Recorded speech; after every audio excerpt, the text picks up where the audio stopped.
Hey guys, my name is Brian and welcome to this course. In this course I will guide you on how to use video as a reference in creating animated characters in Maya.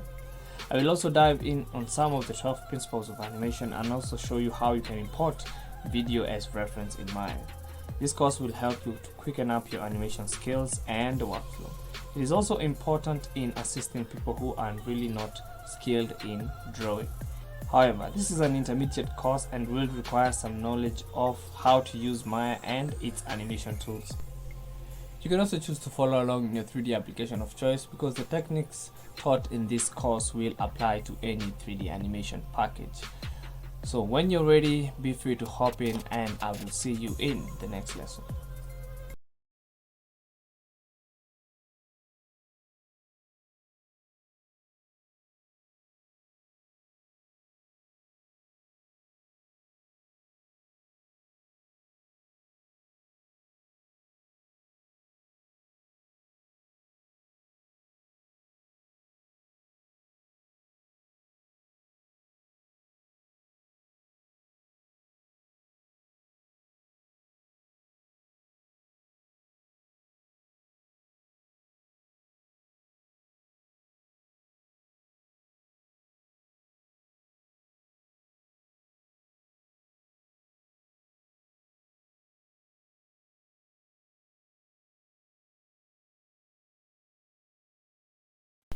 Hey guys, welcome to this section of the course. Now, in the previous tutorials, we had tackled how to just animate a simple drop down using video reference. So I said I'm going to tackle the concept of follow through and overlap more in detail using this type of using this rig, because like I said, that principle really deals with appendages, and this one has a very nice tail that we can use, and also squash and stretch and all that.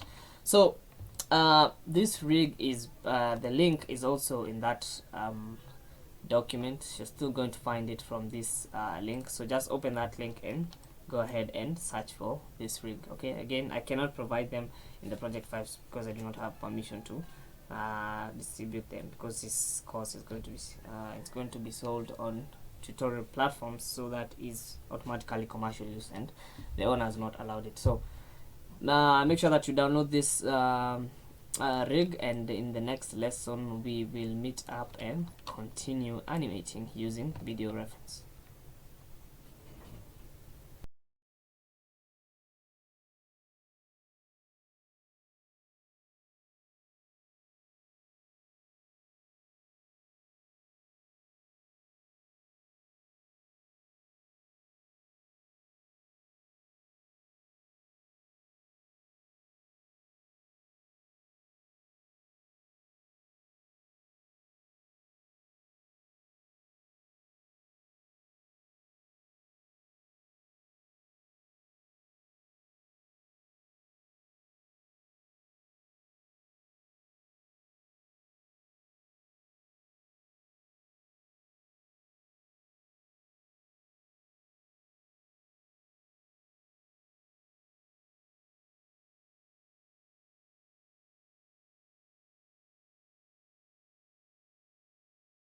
Hey, welcome guys to this section of the course.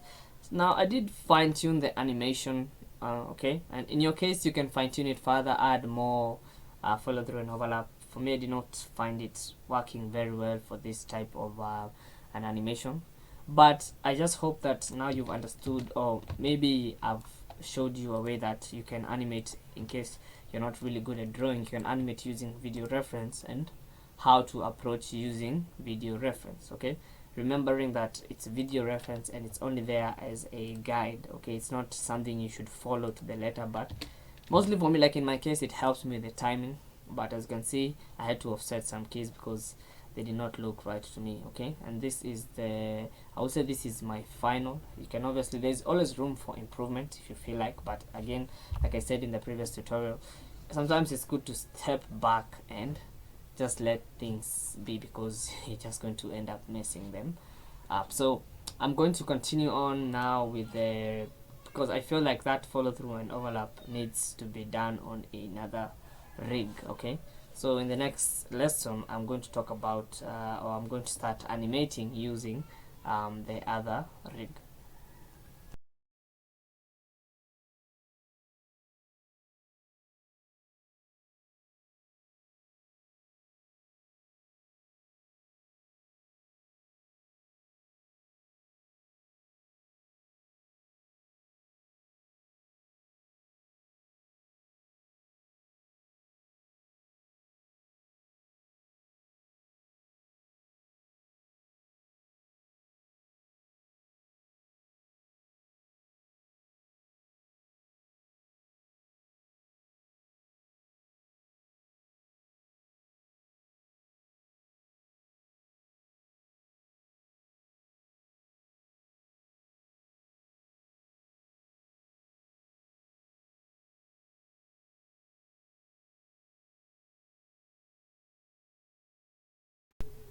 Hey guys, welcome to this section of the tutorial. Now, something that I failed to mention at the start of my tutorials is, you see this option, whenever you select an image plane, you see this option for the frame offset. So basically what this will do is, maybe let's say you've recorded a video reference and you find that the action that you like starts at a specific frame and you don't want to play out the whole thing. So how do you offset so that maybe your frame 1 can be maybe frame 270 on your video reference? So that's by using the offset.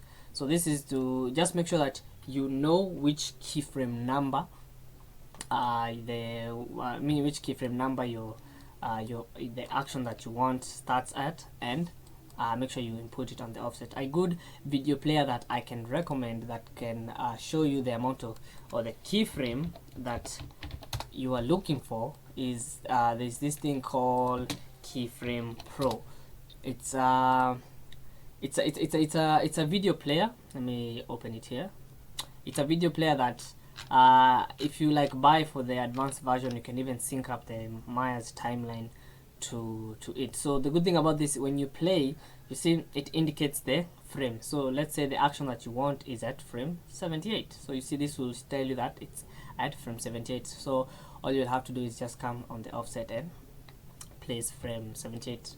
Another thing that I should have talked about is project or file management. So if you go under your preferences or Windows settings preferences, if you go to the file projects, you do notice that there's this option that I have checked called autosave. Now basically autosave is just straightforward. It's going to save the work.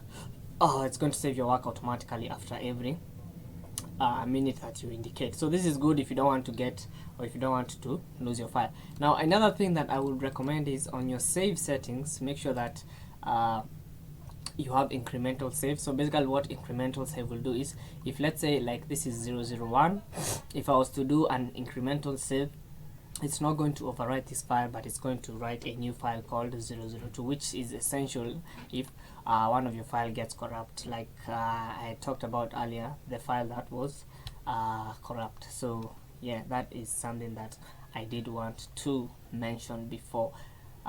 It's just a tip that you should maybe know by now.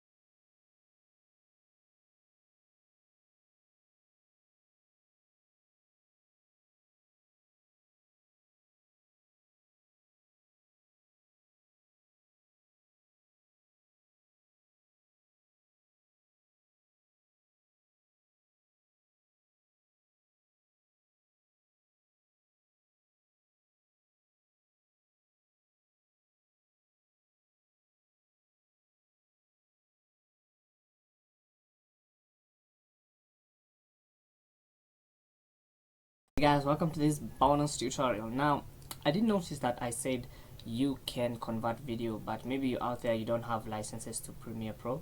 Now if you're on Windows 10, it's gonna be easy. So you just have to make sure that you have the latest, or you just have updated the latest version of Windows. Now I'm going to use this video from a friend. It's a music video to show you how you can trim and how you can trim videos and export them, but you need to have a converter of the sorts, because I don't think there's any way you can convert this. But all I'm showing you here is how to trim your videos. So let me it's supposed to be on my desktop, so let me open that folder. So this is that video. So if I was to right click and say open with Windows Photos, let's pause the volume. You see you have this option called edit and create. Okay, so you see there is this option to trim. So if you were to hit trim, and maybe your video reference you wanted to start from maybe this point, you like what maybe this guy is doing, if you were just to go to this point and put these markers there and hit save, it's just going to save out a copy of the trimmed video, and that way you can save yourself the hassle of even having to go to an editing application and opening up and start editing. Okay, so that is just a tip. And once you've trimmed your video, like I said, if you have a converter, because I don't think there's any other way you can do this. For me, I have like Adobe Media Encoder, so this is what I used to convert those trimmed videos into JPEGs. And let it just open. Let it just open. So it took a while to open, but if I was to drag that video there, maybe that, assuming that this is the trimmed video, you see, if I go to the options to export, I just need to select JPEG or PNG or any other image format, and that way it's going to, you see, it's automatically going to tell itself that it's going to be an image sequence. So you're just going to export it. Don't check maximum render quality if it's a reference, because it's just going to make sure that it's just going to make Maya, or it's going to give Maya a hard time. But this has been some bonus stuff just to assist you on how you can go about creating image sequences. So yes.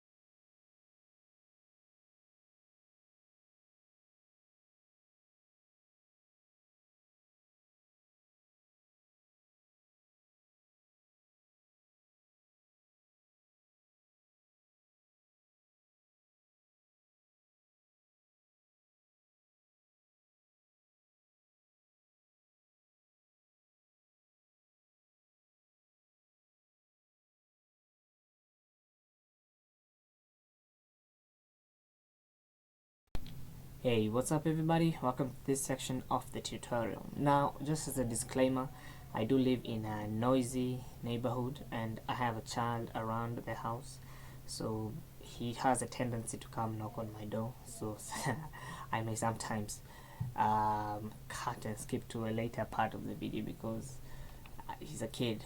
I really can't predict whatever he's doing, so just had to mention that.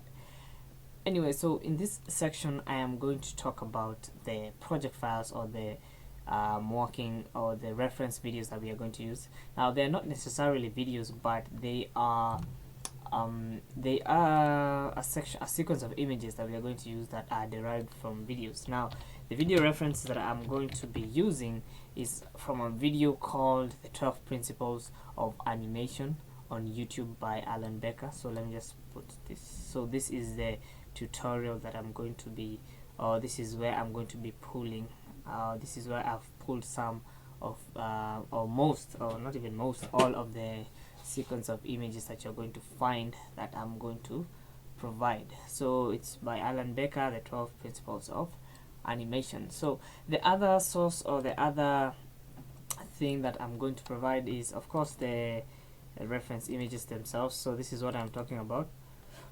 It's a sequence of images that we are going to use in Maya, and I plan on using these images to help you, or to guide you on how you can simplify your animation by using video reference. Now, for the scene file, or the scene file that you're seeing here, I do not have rights and permissions to distribute it, but the good thing about this is that it's a free file. So long as you have an internet connection, you're going to be able to download.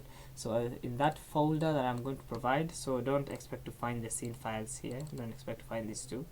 So there's this document that I'm going to provide, and it's going to take you to the link. If you copy this link and go to your browser, so let me just bring my browser on this other side, and you'll see that it's going to take you to the creator of these rigs. So his name is Olga Olviakskin, I think. I'm butchering his name, but they're free to use rigs so long as you're not using them for commercial purposes. That is why I cannot provide them in the project folder.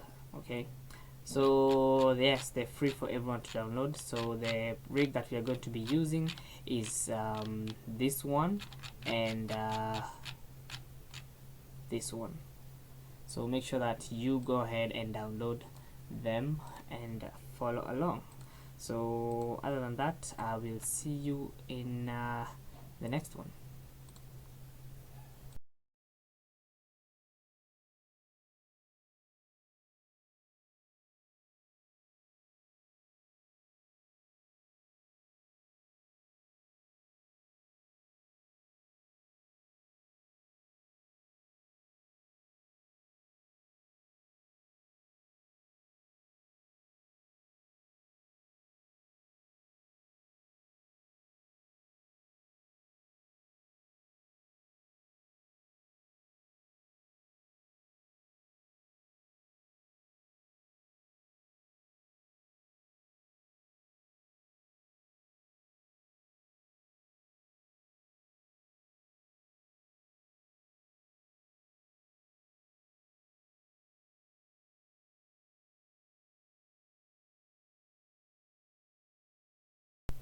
Hey guys, welcome back to this section of the course. So in this tutorial, I'm going to talk about setting up the reference images. Now, I know I said using reference videos, and it's the method that I use, or let's just say the method that I use to convert videos into images is a little bit lengthy.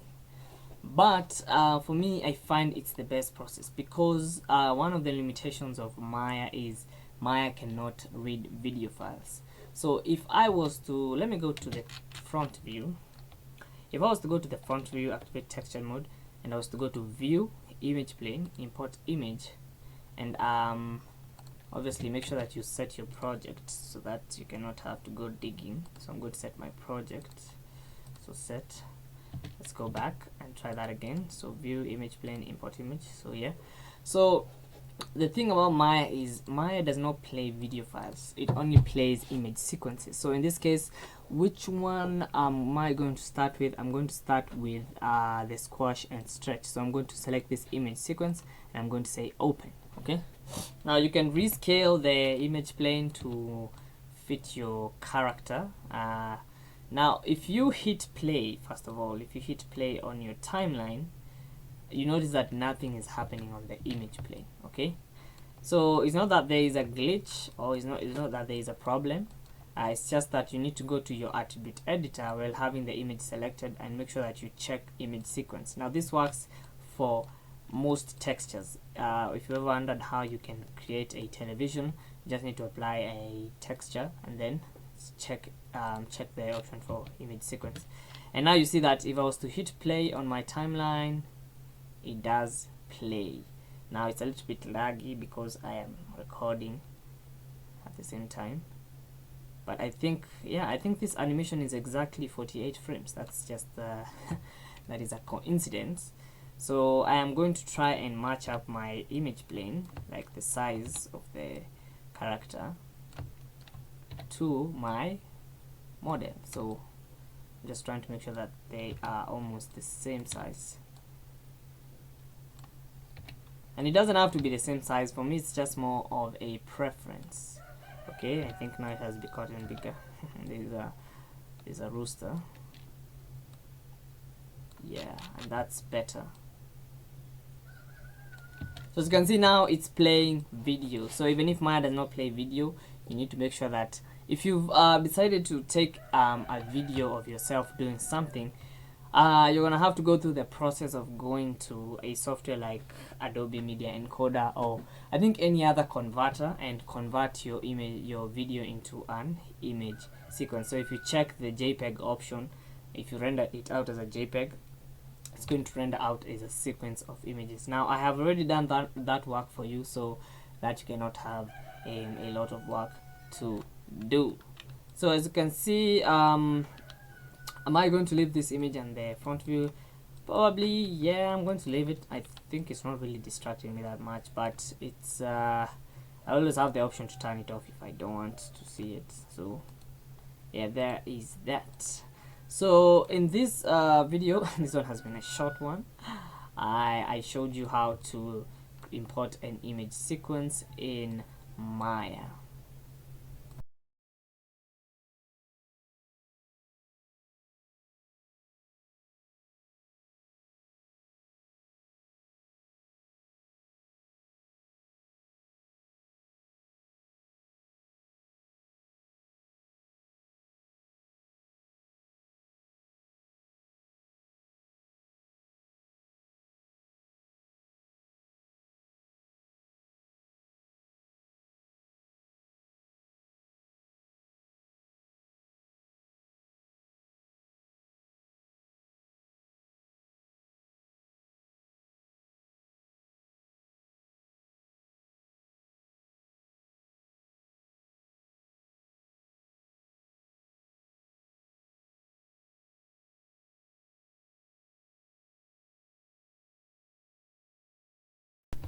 Hey guys, welcome back to this section of the tutorial. So in the last video I did talk about where you can get this rig. So in this video I'm just going to go ahead and import my image reference. So I'm going to go to the front view. How you know it's the front view, just look at your viewport down here. It's supposed to be labeled. Okay, so let's bring back the grid, and let me go to my image plane and import image, and I'm going to look for follow through overlap. Don't worry, I'm going to leave all the others for you to use. And cannot see it. Oh yeah, the option for image plane was not checked. So, and obviously it's not going to play. You need to always make sure that you check. So if you go to your attribute editor, you need to make sure that you check image sequence. As you can see, this one is simple. It's actually not quite long, but we are going to be using this part, not this one, this part. And it's a cat jumping, but for me, I'm using it to see how I can animate the tail. Okay, so heading to my perspective view, let me turn on my image planes. And obviously, as you can see, the rig needs to be rotated this side, and you want to move your image plane out the way, so with that it cannot mess you up. And there's always, I don't know if you move it forward, it's supposed to, yeah, if you move it forward, it's going to cover up the objects in your frame, so be careful when you're moving it. Okay, and I want to line it up and try and scale the image plane. I think its scale is good right now. So, and so this animation takes roughly 34 seconds. So I'm just going, not 34 seconds, 34 frames. So I'm just going to input 34 frames on my timeline, and I want to animate a simple bounce of this ball. So again, always make sure that you select, like, just create a selection set so that you cannot have a hard time. And I'm just going to clear everything on my script editor. Again, there's always that option for create. You can always refer to the earlier tutorials. Then I'm going to select everything one by one.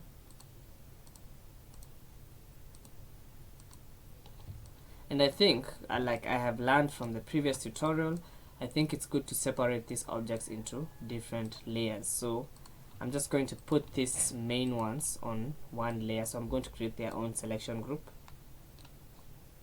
and I'm going to call this edit. You can use a tooltip. So this selects the main ball controls, and I'm going to say main ball.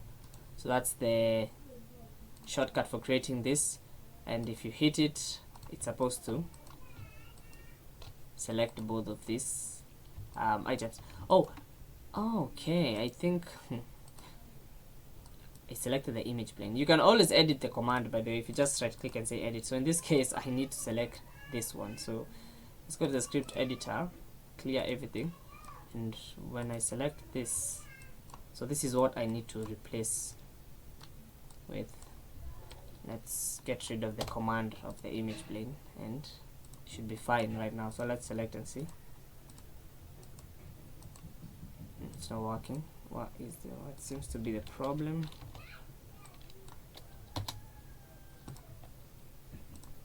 Actually, it's not working. I do not understand why. And let me disable this image plane. It will seem that it's really getting in my way. Sometimes these things happen, so it's normal. And you possibly want to, but then remember to deselect polygons, because that may also factor in as to why you're not, why things are not working the way you want them to work. So clear everything, select these two objects, and let's see, male. Yeah, this one works. And what is that I just clicked? What? I've never used that feature before. I think it's something new that was added in Maya, but I've never used it. So I don't want to skip. So this selects the main ball controls. I'm going to call it b.m.ctrl. So ball main control, save all shelves. And like I was saying, put them in their own animation layer. So put them, add selected objects, select them and add selected objects to layer and call this again main ball. And I'm going to select these ones and I'm going to add them to their own separate layer and call this tail, so that I can really not mess with the keyframes of the main controller. And you can add them manually to your shelf, so I'm just going to select them again. So select all of them and there is your command. Just say edit, just call this a tail. You select the tail, so tail, save all shelves. And yeah, now we have 2 selection sets and we can now continue. So let's go back to the main animation layer, lock the tail one and start animating. So in this video you've learned how again you can create selection sets and how you're going to import your reference image. So see you in the next lesson.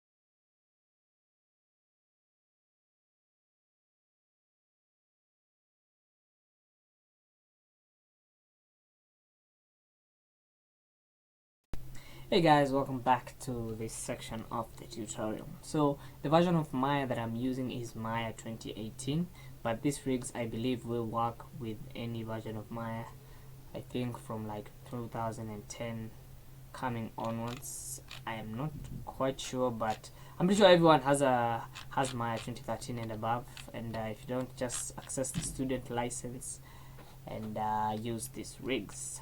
So the first thing that I usually recommend for anyone starting out with, or let's just say you've studied a bit of animation, you've understood how the animation system in Maya works. The first thing to do is to always make sure that you study your rig, try and understand what your rig does, the limitations of your rig, so that you cannot anticipate very complex movements that your rig cannot achieve. So in this case we're doing simple stuff, you're not doing, I don't know, talking and all that.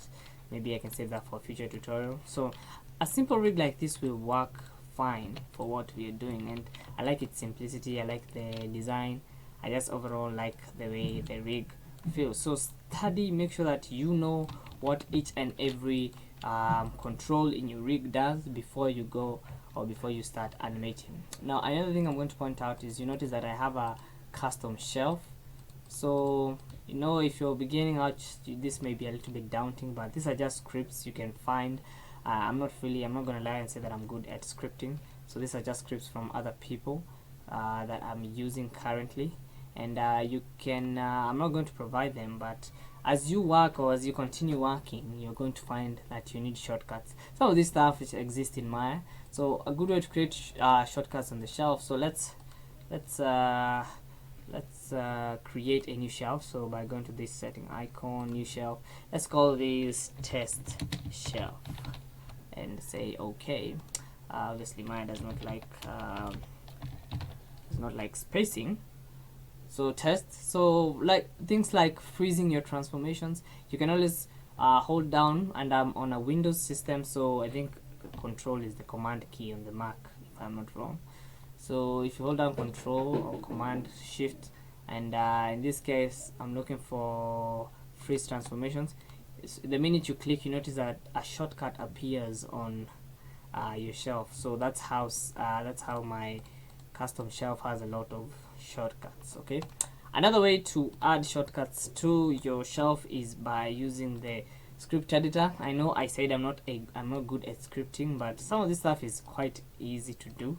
It's not a matter of you scripting.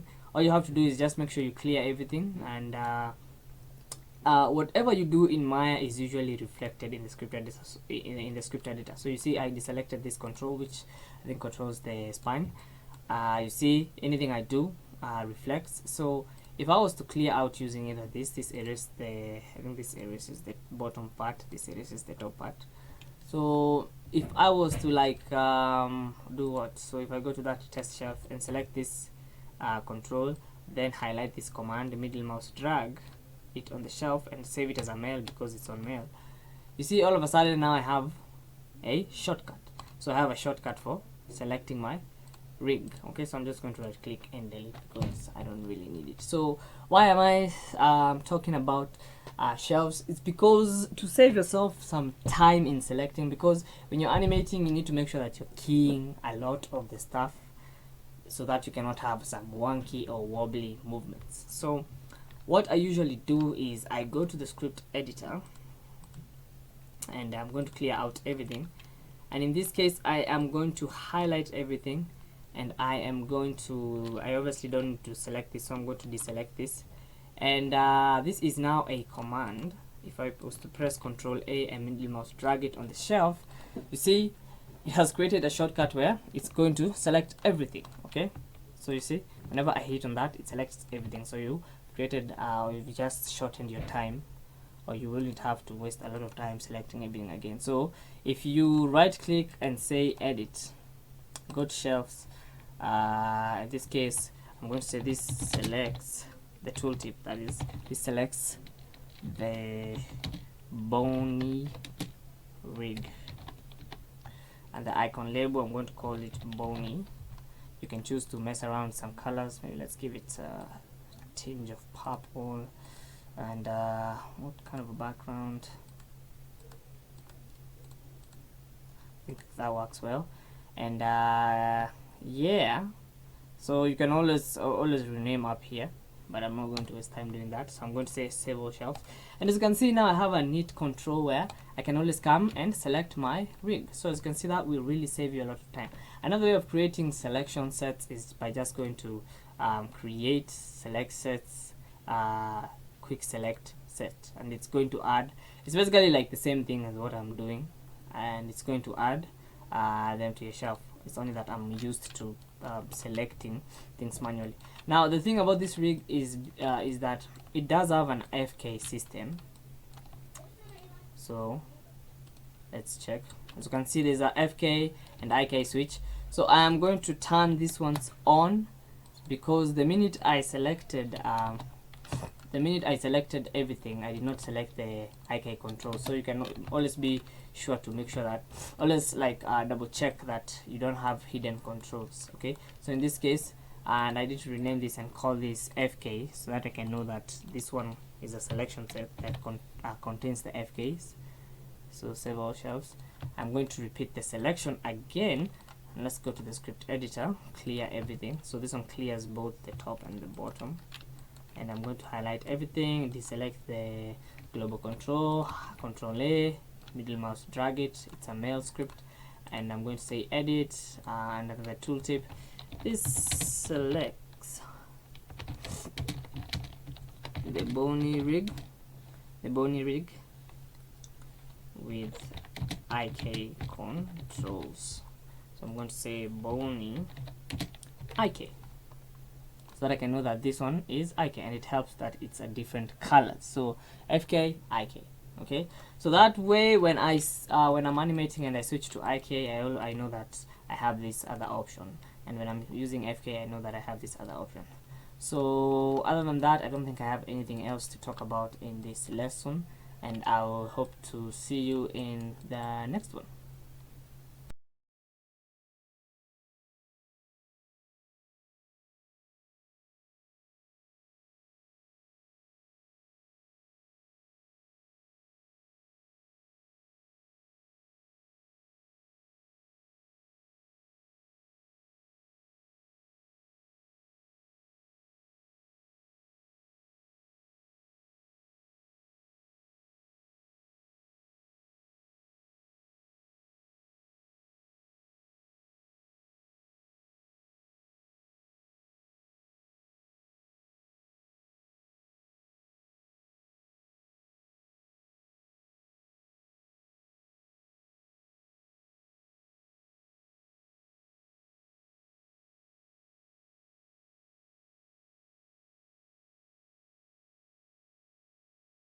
Guys, welcome back to this section of the tutorial. So let's continue and let's start by adding keyframes. So we are in the main animation layer, remember that, because there's a tendency of someone to forget. And you need to show nubs curves, it's not visible. And let's go to, and I always like my animation starting at frame 1. Okay, so make sure that you're on frame 1, and I'm going to hit S, and so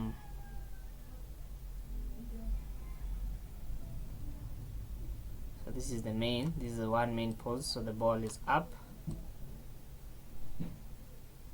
the ball is down, so I think he hits the floor at that point. So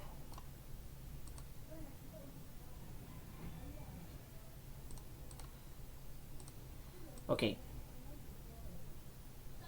now this one is not going to be tough like the other one. This one is going to be easy.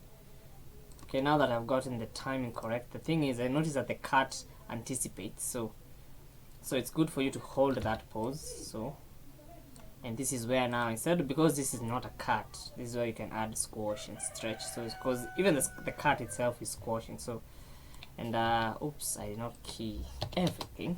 I keep on forgetting about that. And let's select everything first of all and key. So add the anticipation, and at this point yeah, there needs to be a stretch in the ball because it's really losing. And at a certain point, I think it should be at 0. Oops, not I selected everything. I keep messing myself. So because at this point he's really stretching, so it makes sense to, especially there, it makes sense to really stretch it. So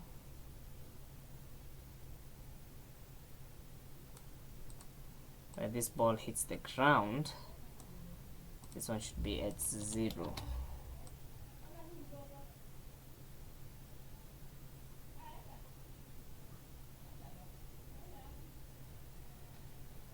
And possibly, I think I can move this keyframe backwards for the squash. And when it's hitting the ground there, you can stretch it a little bit and then stretch it back out at 0. So let's see.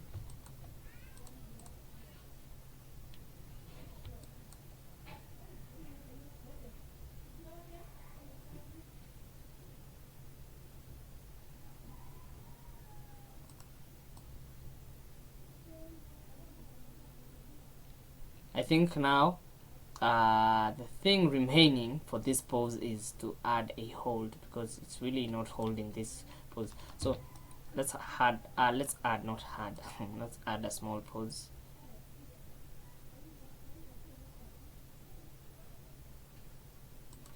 Now for something like a ball, the best thing to do is to go to your graph editor, because let's go to the animation editor. Because remember, when the ball is spiking to go back up, this point needs to be so sharp. So that is why we need to go to the graph editor. Now first I need to first of all take these points at the bottom, turn them into linear points. Let me go back and see if that has made a difference. So as you can see, now there is more intensity in that. So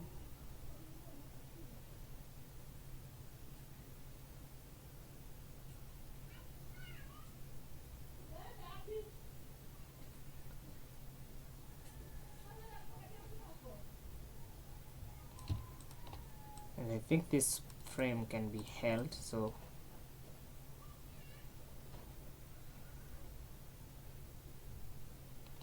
like I said, this one is going to be an easy one, because I've not even taken a lot of time for the bouncing ball to look bouncy. And as you can see, just from using a cut video, it's really easy to make a bouncing ball. Let me go back to the graph editor and animation graph editor, and I'm trying to see. So let's minimize this, push this one up here. I'm trying to see what I can do to improve on the animation. So let's scrub there. You just scrub by clicking the graph editor, this control. So and I think we can mess with this one and push it a little bit like that. Let's see.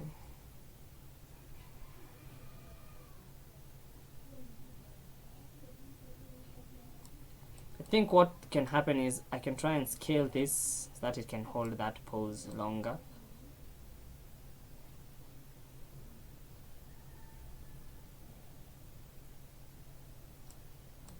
So, and because it's starting to get momentum, I'm going to try and linearize that point.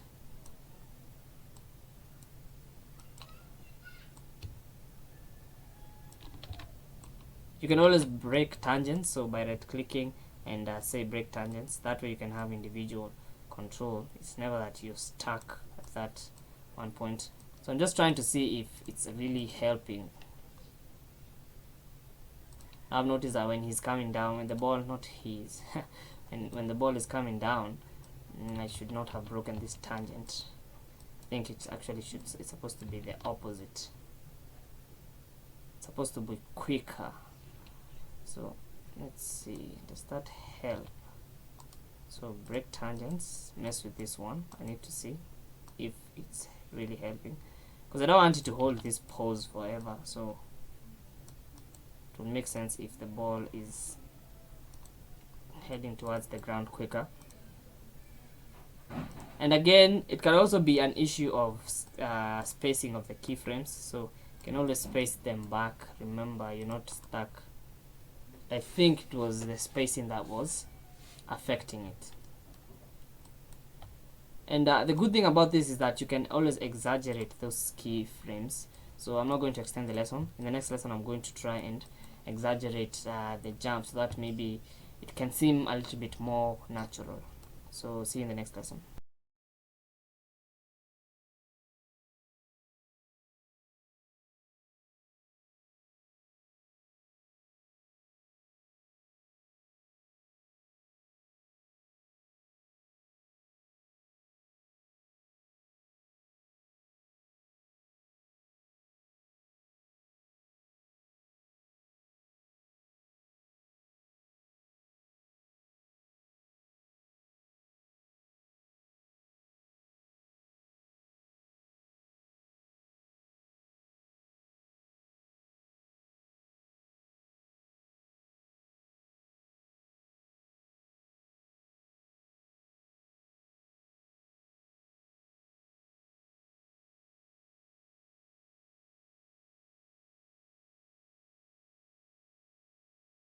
Hey, what's up guys, welcome back to this section of the tutorial. Now in the last video we did leave off from this point, and I noticed something is popping. So let me select everything, and yeah, there's a keyframe which if you hold down shift and click, it should bring that red option. So that's the way to select keyframes. You can also select it from the graph editor. So I've added a shortcut, so if you've forgotten how to add a shortcut, it's Control Shift and click. So that's how I added my graph editor to this custom shelf. So my graph editor, that's also I was talking about the graph editor, yeah, that's also another way to delete keyframes. So you notice that there's this key here, but the good thing about the graph editor is that you can clearly see that there's something going on. So you just need to hit delete, and it's basically just going to do the same thing. As you can see, it's no longer there. So the next thing to do is, because now we've worked on the main poses, is now to work on the secondary poses. So the secondary poses are things like this. Do you notice how stretchy this character is? So that's, for me, that is what I consider a secondary pose. So and he's about and I think maybe it's a good thing for me to try and let me get rid of this stepped interpolation and go to plateau. I think this is plateau. It used to be called plateau if you're using an older version of Maya. And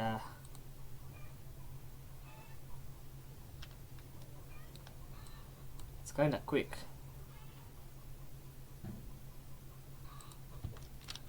Ooh, and what is going on here? I can see there is a problem there, so I think this plateau is not good. So let's just use auto tangents and see whether it's going to fix. So sometimes the tangents, yeah, so auto tangent has fixed it. Sometimes the tangents that you're using to animate also factor in the type of animation you're making. So in this case, we were creating this pose, so you can see they don't land at the same time. So basically, I think this stretchy, I like this stretchy pose.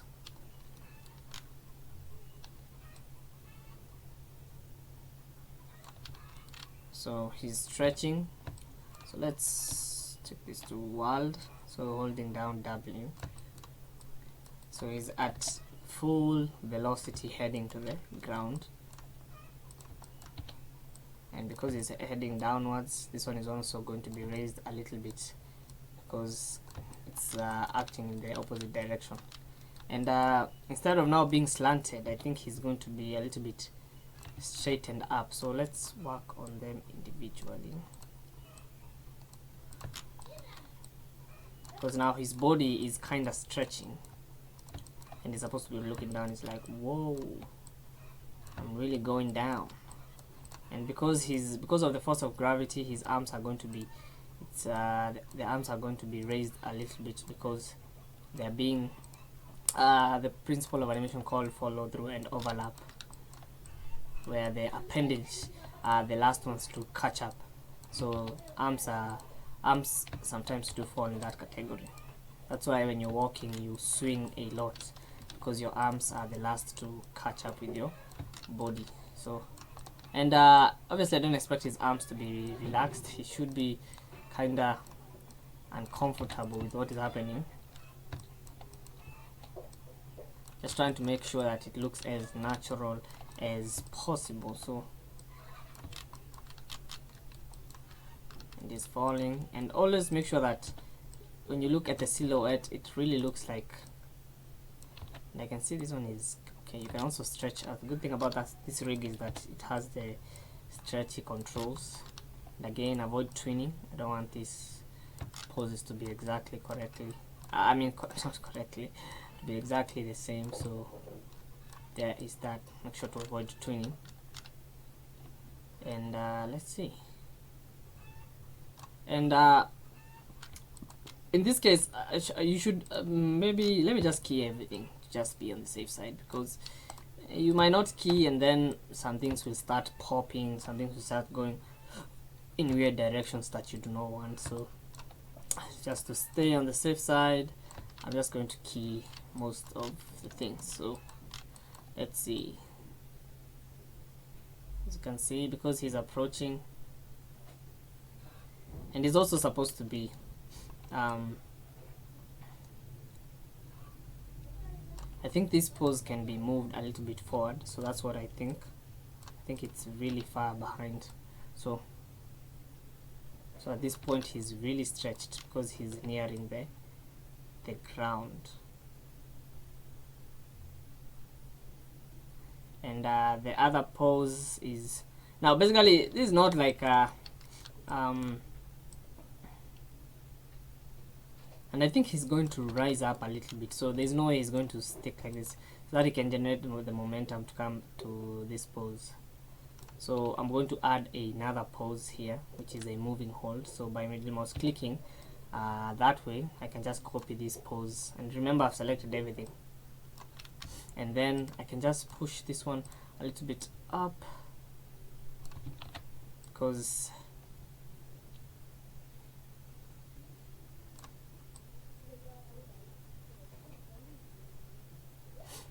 okay, don't worry that it's not holding that pose, we're going to work on it. So that way, and then up, and this. No, other than this point, there's this pose. I think this is also a major pose. So I think this is when he's turning.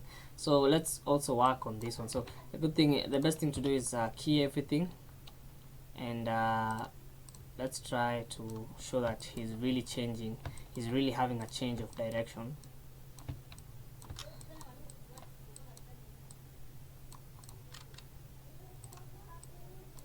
Because he's going towards this other side. His head is obviously not remaining in this position. And also his body has at this point started to twist to the other side. So you see, and basically this tutorial is just there to show you basically the workflow that I use when it comes to using video reference. And already I can see that by just adding that simple stretch, I can already see that the animation looks the animation has started to look a little bit vibrant. So you notice that that stretch pose is really visible, especially now. Obviously these other parts are not working okay because there is a lack of moving hold keyframes. Okay, you need to hold a pose so that it can be readable. So there's no way he's just going to stomp down and then all of a sudden move up. He's first going to stomp down, absorb the force, and then move up. Okay, so that is what we are going to work on in the next lesson. So in this lesson we have basically added some more some in-between major poses. I don't know if they're major, but there are some in-between major poses that really help to flash out the animation. So in the next video we are going to continue by adding moving holds. So see you in the next one.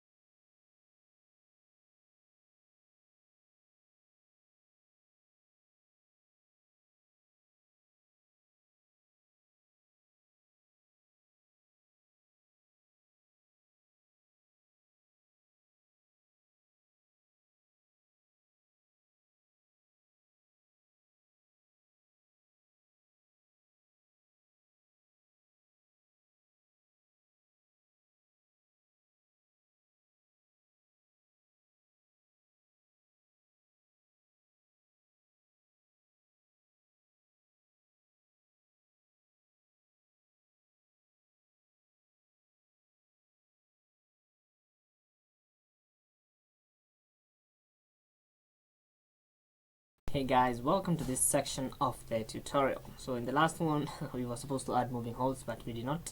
So basically let's add some life into this animation. I did go ahead and tweak it a little bit, and I made sure that I go to the reference view that I'm going to use, which is the front view, and it plays out fine. So moving holds, so they're called moving holds because first of all you're holding the pose, but remember, because you're a human being, you don't stay still. So at this point where he's landing on the ground like that, he's holding, because remember gravity is taking over. So I at this point I expect the hips to be slightly going down, and the arms maybe coming up a little bit, because remember the arms work in a follow-through overlap kind of a motion where they are the last to catch up. So yeah, that's why it's called a moving hold. Just making sure that there is at least the trick about moving holds is making sure that there is very subtle motion. Otherwise, if it's too much, it's going to give away the animation. So, and already you can tell that that moving hold at that certain frame, it's not really readable much, but at least you see these are the minute movements I was talking about. Okay, so those are the things to keep in mind. So very small subtle movements, okay, not really something major. And again, at this point the hips will be trying to come back, so at least you see those subtle movements really help in making sure that the animation is good. And I need to go to my animation and make sure that I'm at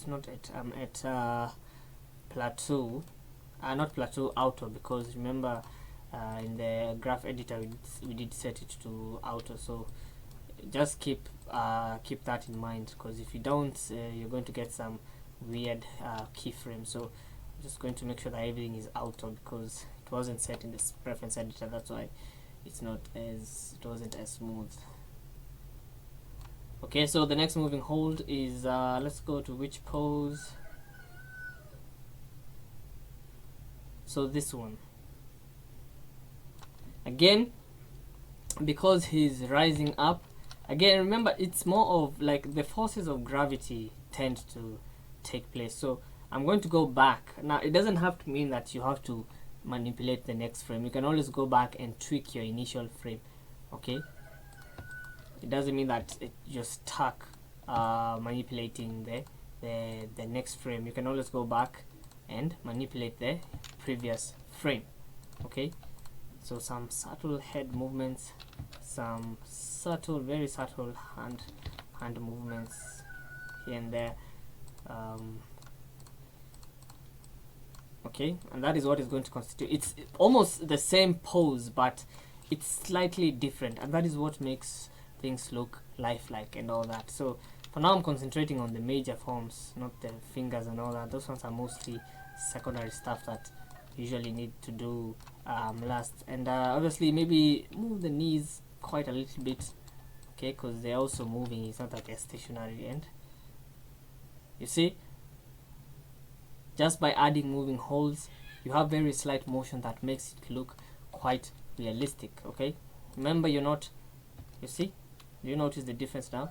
Remember, you're not a robot, so you're not, for the forces of gravity will affect you because you can't stay still compared to a machine. A machine is something that doesn't have life into it. So basically, the moving holds help to add life into the animation. Okay, and I know it's not like the best animation, but I'm pretty sure it's helping you learn some few stuff. Okay, so also you can see that these poses, you need on this moving hold, you need to like push it a little bit further. So remember, you're using logic to place these poses, because the logistics of gravity is that it's going to try and pull things down. So not just keyframing, because I said because you've been told that it's a principle of animation, not just keyframing for the sake of keyframing, but understanding that it's because of gravity your body is behaving in a certain manner. So once you've understood the why as to why you're doing it, that is what really helps you build a skill in like animating and all that. So first of all, make sure you understand the whys, and you'll be fine. So remember, if the body is moving down, the head is also like a appendage, so it's going to move last. And at this point, maybe the back is also trying to maybe be pushed down a little bit. Remember, very, very subtle movements. Okay, and again, the hips is going to drop that way because remember, it's being pulled by gravity down. So remember that. And the good thing about this is that I don't have to key frame it again because I had already keyed all the keys. So it's just a matter of small minor micro adjustments. So let's look, and you see how lifelike the animation has started to look. Okay, you see how lifelike the animation has started to move. So to look, so let's go to the other frame, and at this point it's high time let me do an incremental save. So it's let's do 404, that I cannot lose all my work. So let's go back and see. And again, he doesn't need to hold this pose for this long. So okay, remember, gravity is acting, so he's going to move slightly lower and forward because gravity is, I think it's supposed to be backwards because gravity is trying to pull him back to his center. So some of this stuff, it needs to be pushed that way, and because he's moving back, so the head will tend to bop a little bit forward, and the arm again is being pulled by gravity downwards. So it's tending like it's trying to resist the motion of gravity, at the same time trying to maintain its original pose. So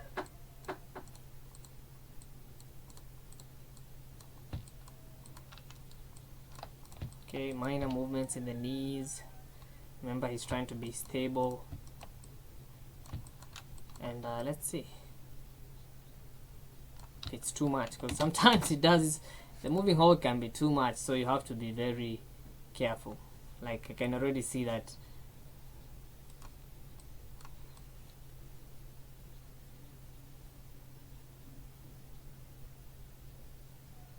I can already tell that at this certain point, I think his hip is moving so much. I think maybe we can try and fix that a little bit.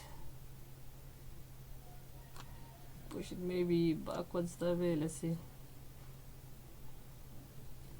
And yeah, here the hip is really moving backwards. Oh, I just messed it up, so let's go back forward. And sometimes even tweak the initial pose, because like I said, it doesn't mean because it's move and hold you're supposed to only work on the next keyframe.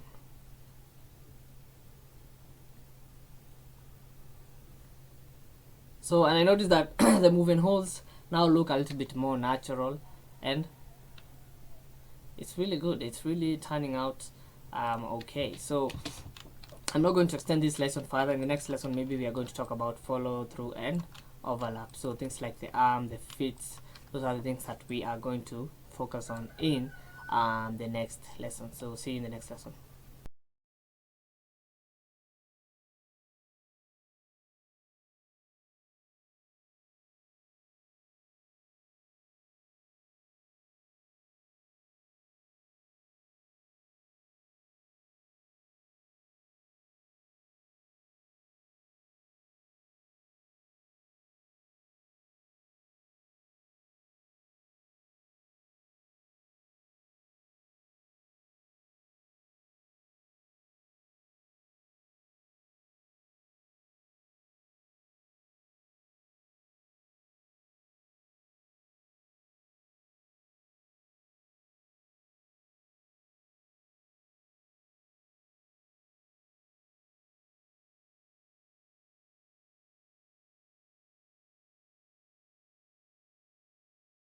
Hey, welcome guys to this section of the tutorial. Now in the last video we did add some major poses, so in this one we are going to continue by adding moving holds. So you did notice that at this certain point when you play the animation, you notice that he's really getting out of those poses quickly.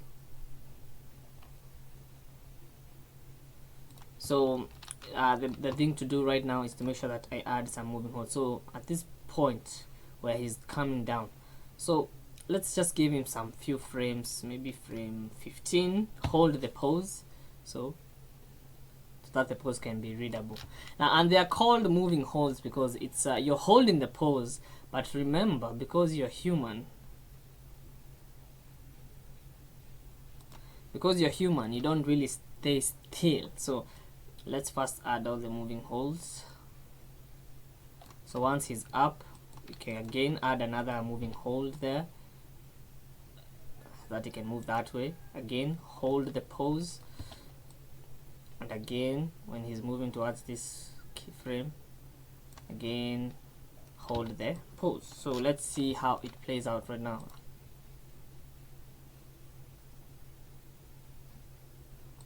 And sometimes now, because the video reference is snappy, and remember that's animation, so it has to be very snappy.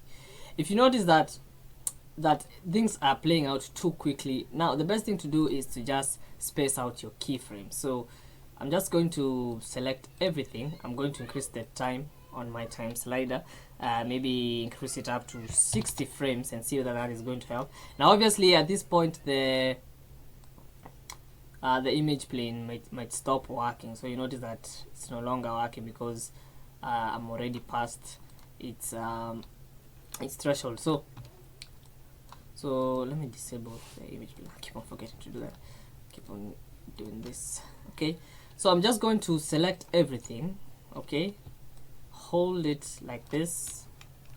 Okay, by holding down shift and dragging, and you see this, when you move with this, you're basically scaling. This one is the one that moves the actual keyframes, but this one is the one that scales the keys. So it's like to space them. Think of scaling keyframes like spacing.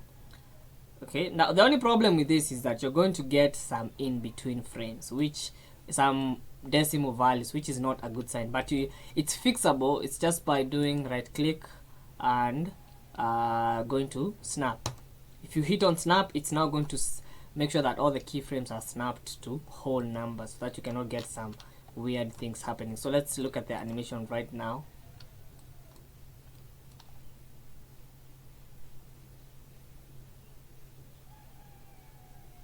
And now I feel that maybe the drop down should remain the same. So I feel this at this point where he's dropping, it should remain the same. What I'm going to do is, this area is the one that really needs to be scaled up. So, and I can see that frame 60 is really not enough. For me, I see it's really playing quickly. So when he's getting to this point, I think let me just scale it up to that point, and then remember to snap. And let's see.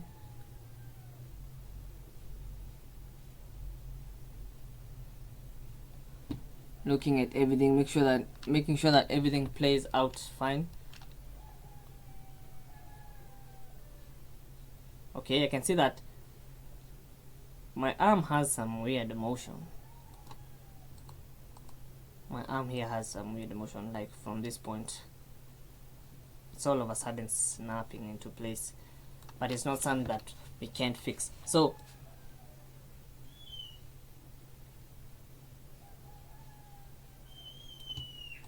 let's really hold this. I think what I'm going to do is, let me hold these poses even longer, because I think he's really moving too quick. So let's push this a little bit further. Let's see whether that has solved the issue.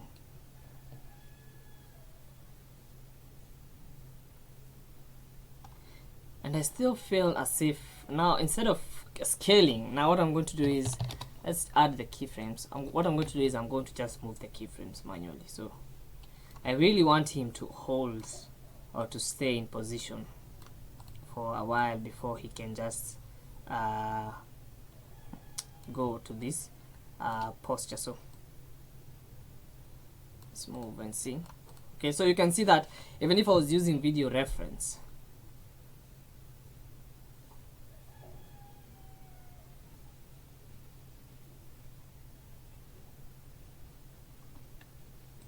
you do notice that you just have to sometimes just like just use video reference as video reference, because it's not like a perfect guideline as to the timing and all that, but it's good because it has really helped us to block out the major poses. And I think now I am comfortable with the timing, only that I don't like the way that arm is snapping. I really don't like the way that arm is behaving, so that is what is bugging me out. So let's put it up to frame 85. Let's play that again, and always make sure that your frame rate is correct. So let's look at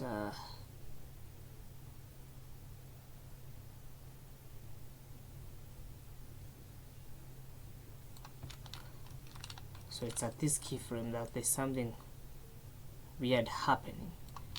So let me, first of all, the first thing that I like to check is I look at the graph editor, making sure that everything is at auto tangents, because sometimes that is what is usually the issue.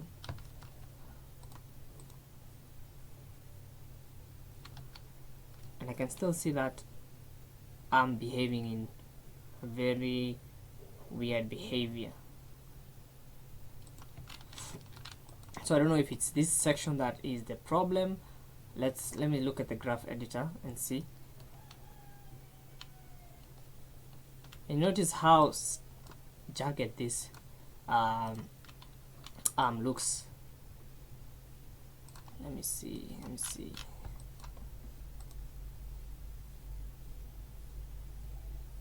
Okay, and that has kind of solved the problem.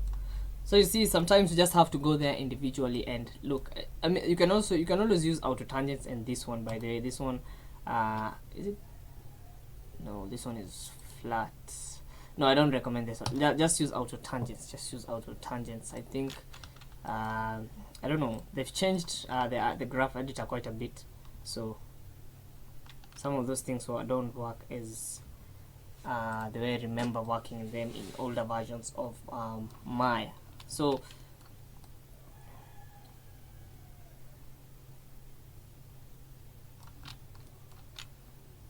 I'm really trying to see if this thing is playing out the way I want it to play.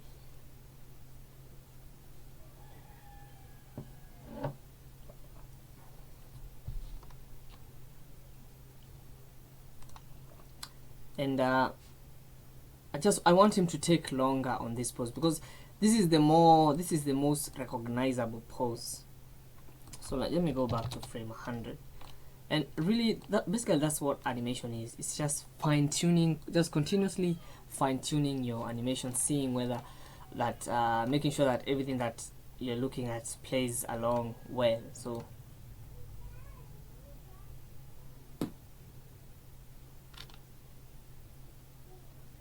and again, that issue of the arm has come back, so I'm going to select these 3 controls. I'm going to go to my graph editor, make sure that everything is at auto so that I cannot get that issue again.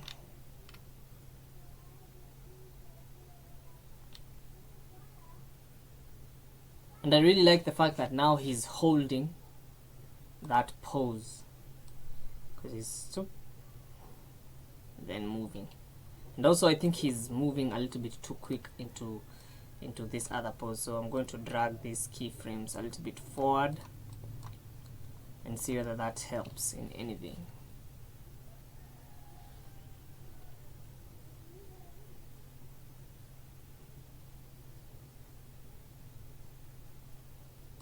So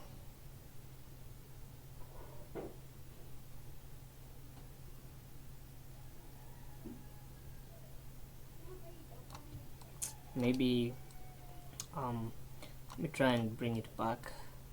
Okay, sometimes you just need to be silent and internalize and look at the animation, make sure that the playback is really what you want it to be.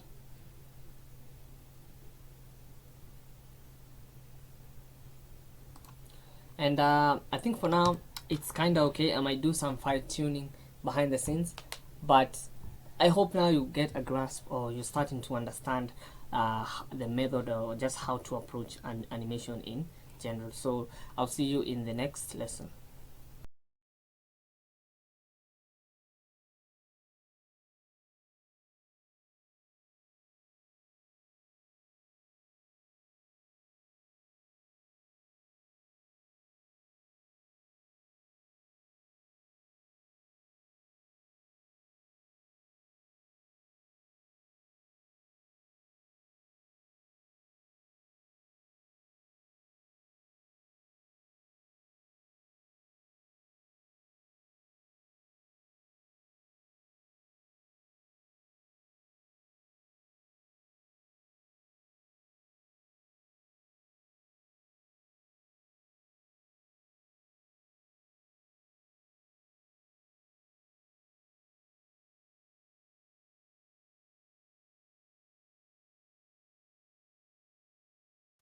Hey guys, welcome back to the course. Welcome back to this section of the course. So another thing that I failed to mention in the previous video is that you need to make sure that your frame rate is at 25 fps. And I think in Maya and later versions of Maya, I think from 2016, this option is already here. But if you're using an older version of Maya, you need to click on the preferences, or you can just go to Windows, Settings and Preferences, and you need to go to Time Slider. Make sure that as you can see, my playback, so it wasn't that the computer was laggy, it's because my playback speed was not correct. So I'm going to say 24 fps, and I'm going to go to animation, not animation but settings, and I'm going to say make sure that it's 24 fps. There's also this option. I think some of these options are added later on, but this one was 24 frames a second, and you have the option to keep keys at current frames. But let me just check it out and say save. So I'm going to try and play back and see if it plays more smoothly. Yeah. So the reason I started using these videos as a reference from Alan Becker is because I find them quite interesting, and that video is really educative on the principles of animation. So rather than bogging down and explaining the same principles again, how about I put some of those principles into practice. So you've already made sure that you've created your selection set. So the next thing to do is to start by creating the initial pose. Now what I normally do is I select everything, and then I'm going to go to like frame 0, which is not currently visible on the timeline, and I'm going to key everything. I'm going to say, yeah, I'm going to press S, and I'm going to select also, remembering that there is IK controls, and I'm going to press S again, and that way I can always return back to the initial state. So if I come back by typing on both sides here, I can always know that I have a default state to go back to. So if you look at this animation, this person or this figure is dropping from the top. So the first thing, and this is also like a principle of animation staging, make sure that you stage your camera correctly. So in this case, my camera is the front view because we are seeing this action from the front. Okay, so it helps to split your views into two and make sure that this is the orthographic and front, and maybe get rid of the grid. So show disable grid, and you should be fine. So I'm going to zoom in, drag this to the bottom there, and it possibly helps to lock the camera so that you cannot move it. So I'm going to lock the camera, that way I can't move it. So I'm going to go to this view now and start by creating the initial pose. So this character is high or very high on top there, so I need to make sure first of all I go back to my IK controls, not IK, I mean FK. So sometimes you may hear me being quiet, it's just me walking around. And should the arms be in FK? Let me look at that motion again. Yeah, let me animate the arms in FK. For the legs I prefer them to be IK. Now the reason also I'm going to animate the legs in IK is because of the contact on the ground. It's very hard to like fake this contact using FK controls, so I just prefer sticking to IK. So I'm going to make sure I select everything, and I'm going to hit key, and I'm going to select these fit controls. So select the knees, select the upper body, select the I think my selection is okay. Let's see. So this is what I'm trying to avoid, and just select everything on the feet and see. That is interesting. So what I'm going to do is, let me just use this center control. So clearly it's going out of frame, so need to make sure that it's out of the frame. Unlock the camera. Notice that it was kind of finicky, so it's out of frame. And yeah, these ones do not want to follow, so I'm just going to, and it will seem that, I don't know if it's this left one that is inverted. Yeah, I think the left one is inverted, that's why it's behaving, that's why it's opposite. So the next logical thing to do is to make sure that you go to the world position, and sometimes if you use it at object mode, that is the issue you're bound to run in. And it's good you're seeing these issues so that you can know how to deal with them when you encounter them. So it was just as simple as changing it to the world position. So okay, now the most important thing about animation is identifying the key poses. So the first key pose that I can tell is this when he's coming down. So here, this stretch, and then this one. This is also a key pose. So him coming up is not really that much of a key pose. And yeah, I think this is another key pose, and then this is another key pose. So once you've identified all those key poses, it's much more easier to work. So the reason also I'm saying identify the key poses is that you cannot waste time focusing on things that are not really that visible. Like the back here is not really visible, so you really should not be wasting time on the back. So this is why I was saying I prefer to work with AK on the legs. I'm not saying that FK is bad. I'm saying for this situation, IK works perfectly fine. So I think that does that to the leg, which is good. Puts him in a relaxed position. And for the arms, because he's falling, so these ones are going to be going up. This one is going to be going this way, so I need to make sure that the silhouette looks okay. And really, this is just the process of animation itself. Like, it's not really that something so complex. It's just a matter of, you're going to hear that I'm going silent at some certain points in time.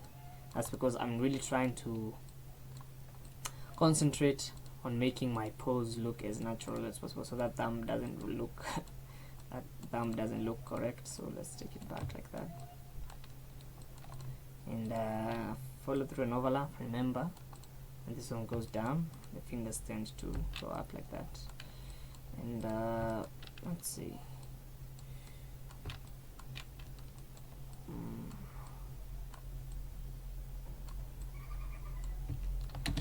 I'm going to hit 7 and press 7 so that you can see the silhouette. Maybe disable the knobs controls. That is not a strong pose, so let's go back to tweaking it.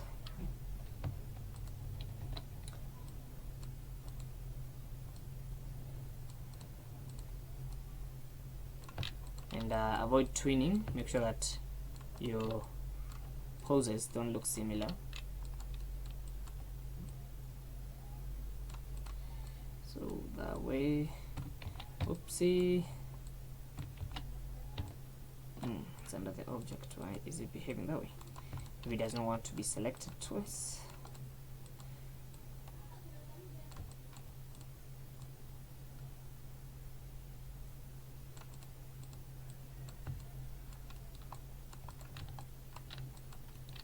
Maybe the thumb can kinda curl like that.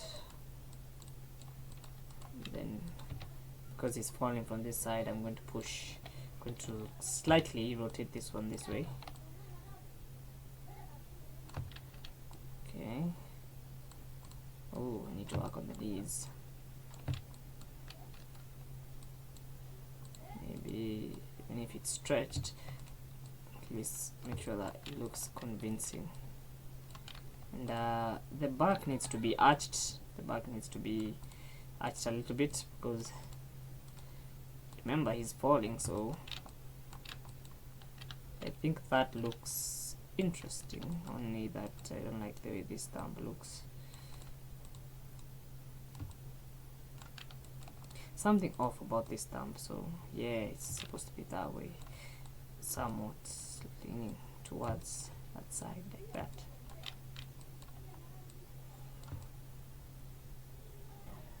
I don't know if it's the structure of that thumb, the clavicle. Yeah, you can always mess around with these ones. So I'm saying, study your rig. Make sure that at least most of the controls you understand what most of the controls do. And he's obviously looking down to where he's falling. So yeah, and I think that is a strong pose, because he looks like he's in the air. And make sure that you look at the pose from all angles. And I think I should lower this a little bit like that. And yeah, it looks fine. So we've gotten our first pose. So make sure that you key everything, select everything, key. And this is my other pose. So that he stretches back, so that this is the second major pose. So I'm going to pause this lesson and continue in the next one.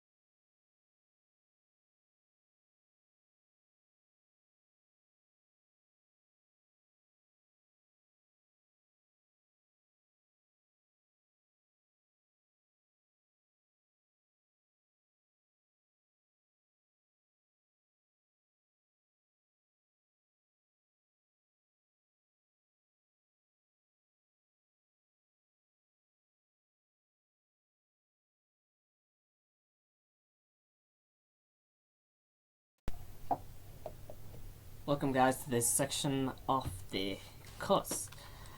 Now this file did give me a lot of issues. I was trying to open it and it will behave in weird ways.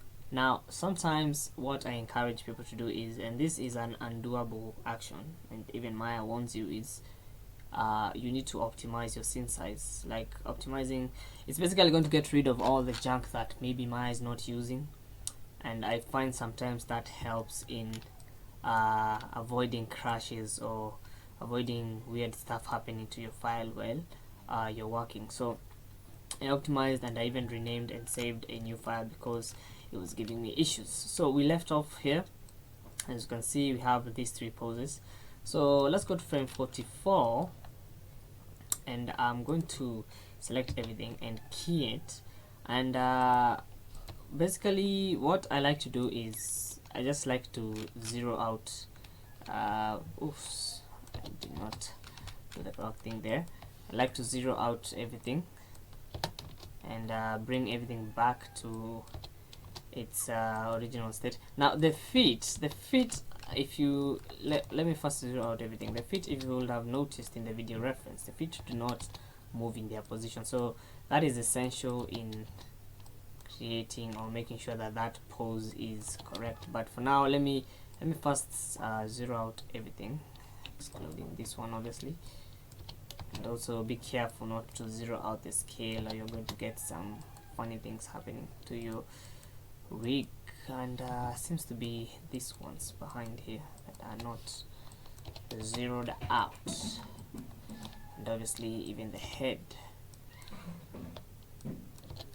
It's for the head control, and I think everything is zeroed out. Now I've said that the feet are the only thing that maybe you should leave them as is, so we are just going to go back to this frame, and basically I'm going to middle mouse click on frame 44, and I am going to set a key for the translation. And I can see that the translation is basically, it's at 0. So let me just say key selected, and I'm going to go to this other one. So this other one has indeed some keys. Also, now for the rotation of this one is the one that maybe I'm not going to maintain its keyframes, because it's being controlled by this main controller. So yeah, and this one has moved slightly, because even if you look at the reference, look at the feet there, they're not really moving. So that is what I was saying. So the only things that are moving is maybe the rotation, and yeah, the rotation of the root there, and also the knees need to move, and I think it needs to be, is it supposed to be straight? And also make sure you rotate your global control. Just make sure you've selected the right thing.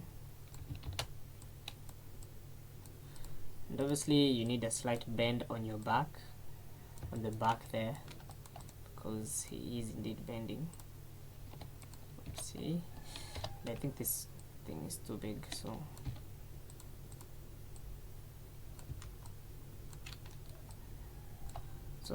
let's rotate the feet using this controller. Increase the in case you want to increase the manipulator size, just press the plus and the minus key on your keyboard. Yeah, so definitely I need to balance out my character, because I can see he's obviously out of balance. Same case for this.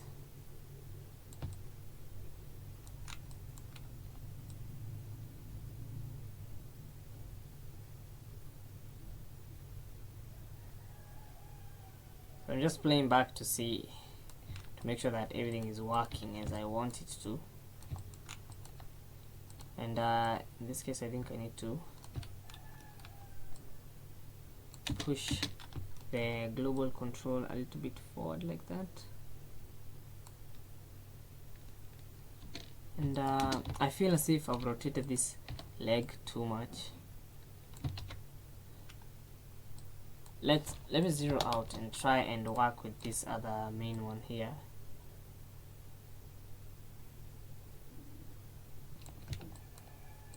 maybe try and push the knee.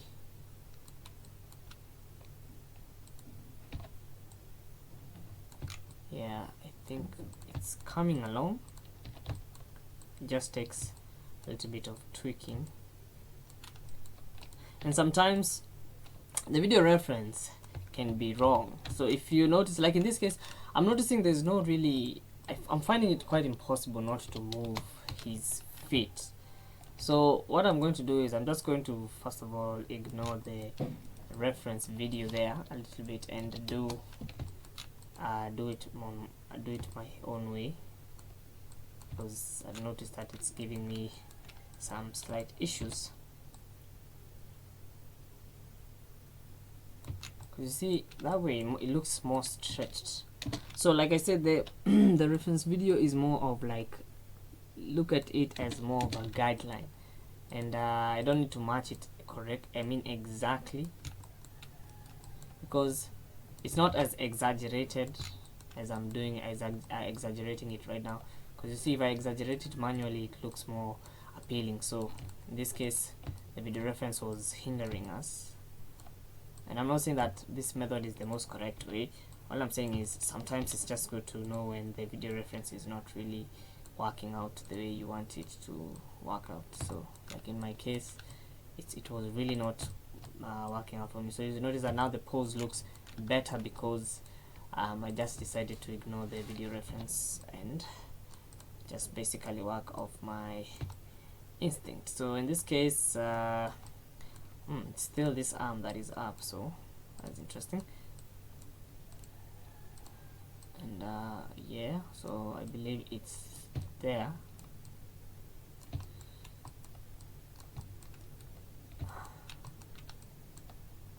And we can always put this one down.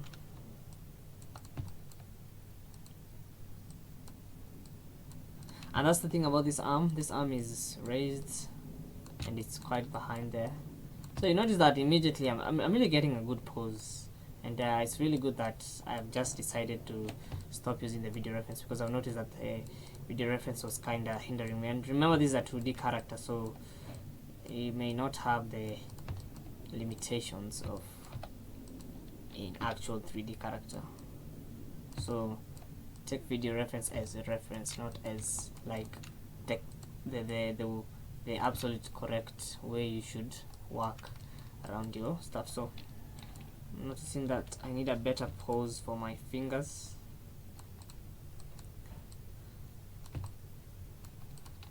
Need a better pose for my fingers. And really that's animation. It's just working, tweaking, making sure that the poses look correct at most of the, or maybe most of the views. I'm starting to feel as if the fingers maybe need to be, I don't know, I feel like I should just split them. I should just split them a little bit to give them a little bit of an offset. Maybe, oops, maybe mess around with this thumb. Yeah, and I think thumb does make a big difference on this. Should it be raised? I really don't know. Let's not focus too much on that side. Let's go back to this other side. Sometimes you just need to know when to stop doing it.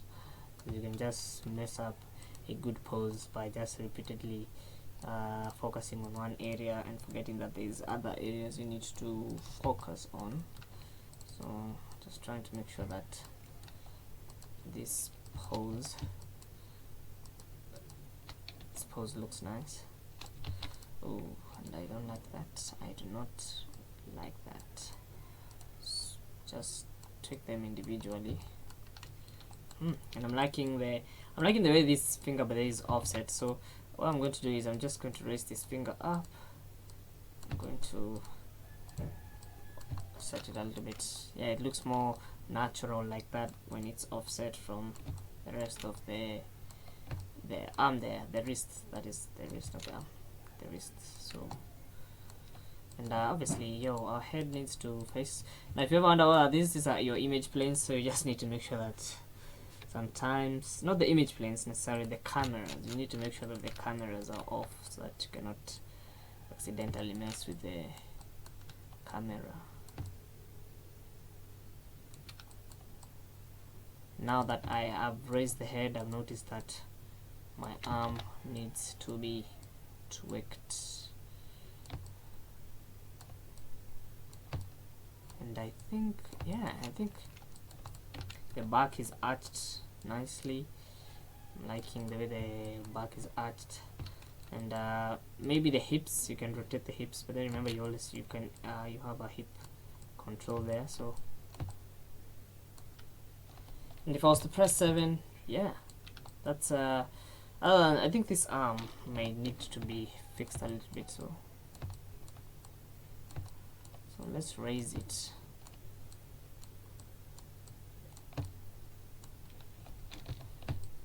Yeah, I think that looks okay.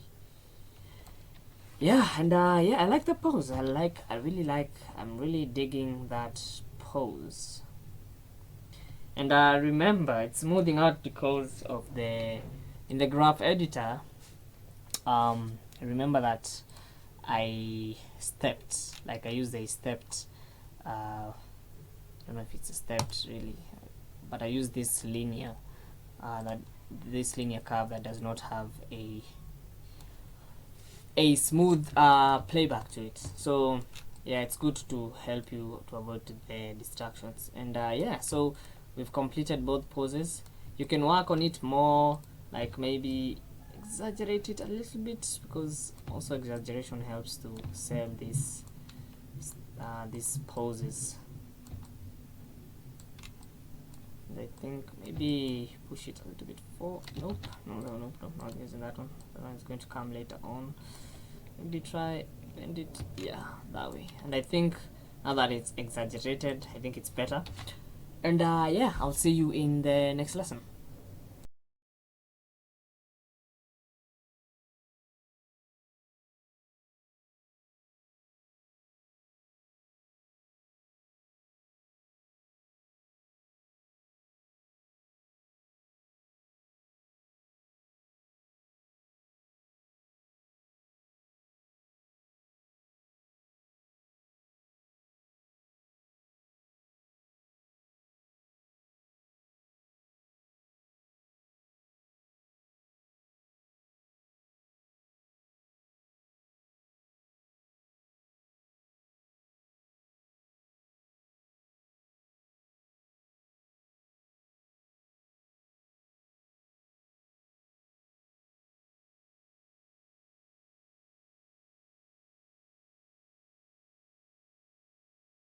Hey, what's up guys, welcome back to this section of the tutorial. Now, in the last video we did leave off from this point, so as you can see the animation has started looking nice. Obviously there is room for improvement, but for the sake of the tutorials I'm not going to overextend them by fine tuning them. So in this tutorial I said I'm going to talk about overlap and follow through. Now, overlap and follow through deals with the appendages of objects. So appendages meaning things like tails, feet. Mostly they are the last things to catch up with the motion of the main body. So in this case, the appendages in this case will be something like the main arm here. And okay, the thing is, you see there's a lot of keyframes on my timeline right now, so it's basically on the main layer. So I'm just going to create an animation layer so that I can put all the animated objects into one layer, and I'm going to call this main body. And Maya doesn't like when you space it, doesn't want to rename, I don't know why. Okay, so you see, if I lock my keyframes, it means that I don't have, I'm not going to tamper with them. Now what I want is to use this I'll just hold these appendages, or the arms, the wrists, the fingers here, and I want to put them, and also the head, because the head is also like an appendage. I want to put them on a new layer where I'm not going to affect the base animation. So the main animation is going to be on that layer, and I'm going to lock it. So I'm going to call this appendy. So it's like that. I don't know if that is a spelling, but if it works, it works. So that I cannot tamper with the main animation here. So as you can see, it's locked and you can't really tamper with it. It's a really neat way of working in Maya if you don't want to mess around with your animation. So in this case, yeah, so I think the next thing to do is maybe, I don't know, I'm not going to create a selection set. I'm just going to keyframe each of each of these controls manually. So when he is falling down like this, because this is the most stretched pose I can find, I would like this arm, because this is going up, this arm will try and resist the force of, it's that the concept of overlap and follow through is because of inertia, where these objects try and retain the original state. So the original state of this arm should be slightly tilted downwards. Now this I forgot that this control doesn't have x, y, it doesn't have like an x and a y, so I think then I'm stuck using this the wrist. So what I'm going to do is, again, it's going to try and stick like, and I think that is the most stretched, it's going to try and stick to its original pose. So I'm just going to take it downwards like that and hit a keyframe. Same case for this one, it's trying to resist, and I'm going to also hit a keyframe for that one. And when it's heading down and the arm now starts to move, because I think this is where the arm now has really started falling down. So at this point is where the wrist now can start going up, because now it's the last one, because it's an appendage, it's the last thing to catch up with the motion.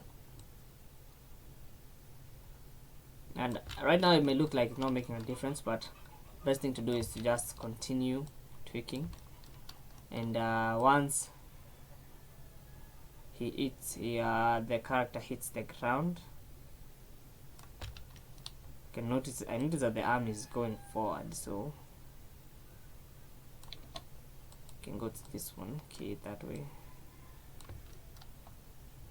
again.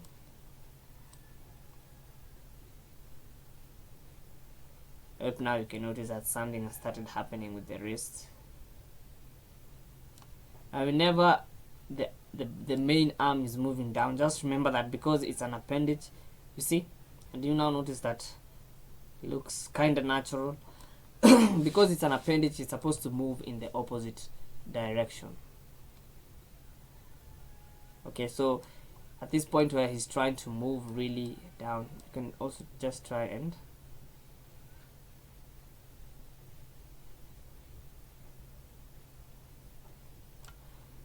bring it back, because remember it needs to be flush against the eye.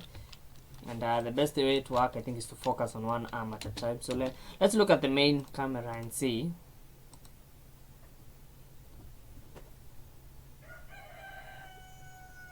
And you can see that this arm looks fluid. Okay, so that fluidity in the animation is really, it's more of the fine-tuning process. It's not something that you're going to come up with immediately you start. It takes a while, and it just, as you can see, the reference can't help you at this point. So this is why I was saying that the video reference, take video reference as video reference. It's only there to assist you. So, and if you notice that your camera maybe is moving too much, you can always parent your camera to the objects that you want to follow. So in this case, that's what I'm going to do. I'm just going to select my camera, select my wrist, and parent. So as you can see, the camera looks like, it not even looks like, it's actually stuck. It's stuck at the wrist. So I'm going to create a new camera, and where is my perspective? We can always split the views and change this to the perspective.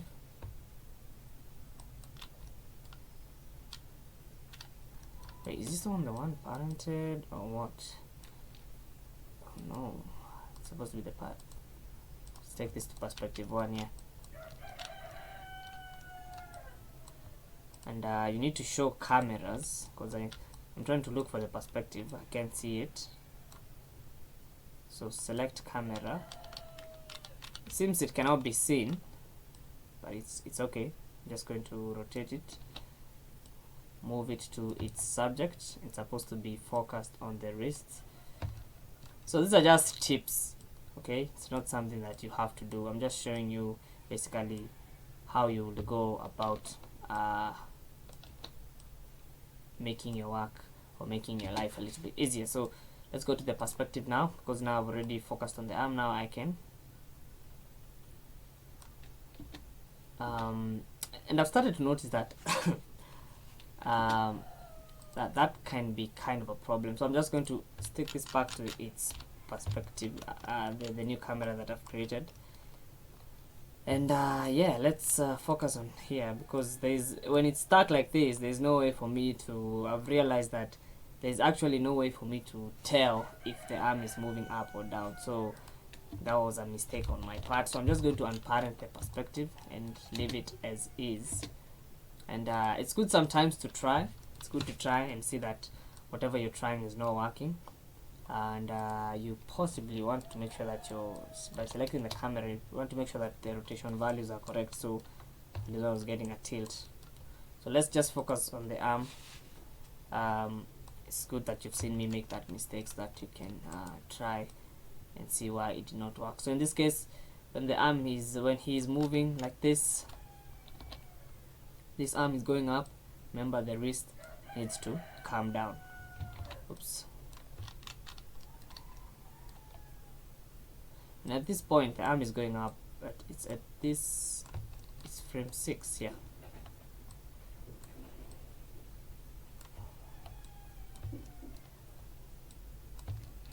Okay, so it's just falling down. Chickens are just crowing all over here as I record these tutorials in the morning. So at this point where the arm is, as you can see now, the arm is starting to be raised up, so it makes sense to start rotating this back. And let's see.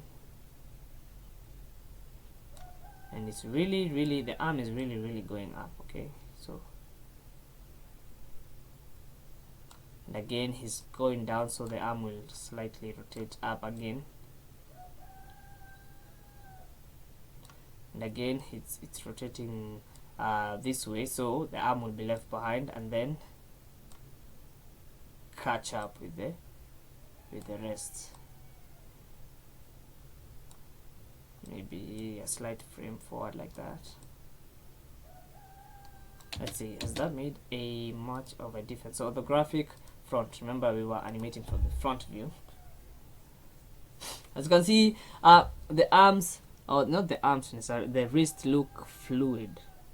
Okay, they look like they are being swung around, and the amount of swing or the amount of flimsiness is determined by you. So it's up to you to make sure that if you feel as if, and also I've noticed that also because the elbows are rotating on from this point, you can also add some overlap and follow through at this point. So it's going to be, so when he's rotating this way, the elbow needs to be the last object to catch up, and I possibly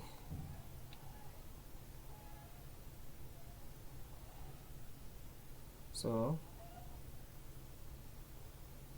because he's going to hit that point and come back slightly like that, just going to return. So let's look. And now, because I've chosen to animate the elbow, now the arm needs to move in the opposite direction. So at this point where the elbow decides to go like that, so to straighten out, I will say that it's maybe time for you to, because it's the elbow is going backwards, the wrist needs to be coming out forward. So when the elbow folds in like this at this certain point is where now the wrist can, okay, remember always in the opposite direction. So, and I can see that now I have a bunch of clunky keyframes. So let's look. I feel as if this elbow is coming back too much.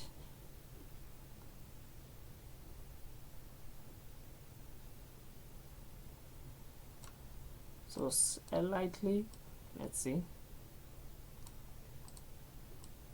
I know this lesson is becoming so long. Again, opposite direction, remember.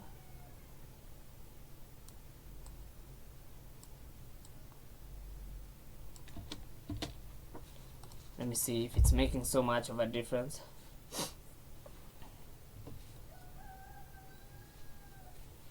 It's kind of making a difference. So I might fine tune it, I might not. Okay, sometimes it works, sometimes it doesn't. It doesn't mean that it's really compulsory for you to use overlap and follow through, but it's good for me that I have mentioned it, so that you can know that you can always add it to fine tune, or just to add that extra touch. So because even something like the feet here, okay, when he is about to like hit the ground, it will make perfect sense to make sure that the feet are coming up because of the force of gravity, and I think this one would work better. Now let's just use this. Okay, because they're really coming and I think that keyframe has messed everything. I think we can animate the feet on the main animation layer, but it's good that I have mentioned the principle of follow through and overlap. It mostly works well with characters with appendages, so things like hair, tails, those are the ones that are really going to make you have to practice on that follow through and overlap, because this is a character, and by the time you're fine-tuning all this animation, so most of the things will start looking smooth even without using follow through and overlap. But it's good that I had messed up and you had seen, so that maybe if you mess up, you can or you can just know when to stop doing whatever you're doing because it's not working. So I guess I'll see you in the next lesson.